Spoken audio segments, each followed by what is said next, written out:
نعم. بسم الله الرحمن الرحيم والصلاة والسلام على رسول الله صلى الله عليه وسلم. waxaan rabaa dhammaan dadka muslimiinta ah iyo dadka aaminsan qur'aanka kariimka ah qiimaha qur'aanka uu leeyahay idin sheegaa. soo kitaabkaas waa kitaab qur'aan ah sidaad u jeedaan waa kaas qur'aan kariim waa baawarkan aniga iskale xalaytoo gubtay baawarkan xalaytoo gubtay alaabtii baawarka saarneed oo dhan waa gubatay gudihiisa tusi ama gudihiisa arag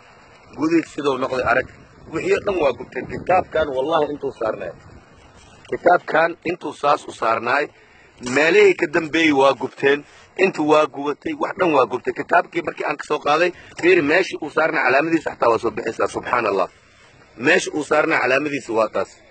oo kitaabkiina waa kanaa oo weli uu yahay xayi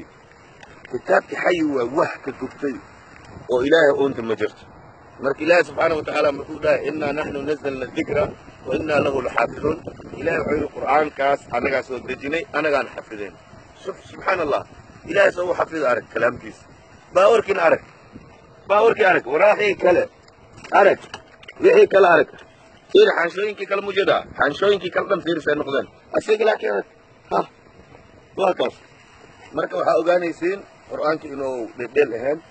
meeshii uu fadhiime intii kale geesiisa dhan wallahi ewer waa gubtay asigana waa meeshaasaa xir qaac bas madowgaas ka gaaray xataa calaamadii waa ku taalaa fiiri oo alqur'aan alkariim calaamadii xataa waa ku taalaa meesha ugu weynay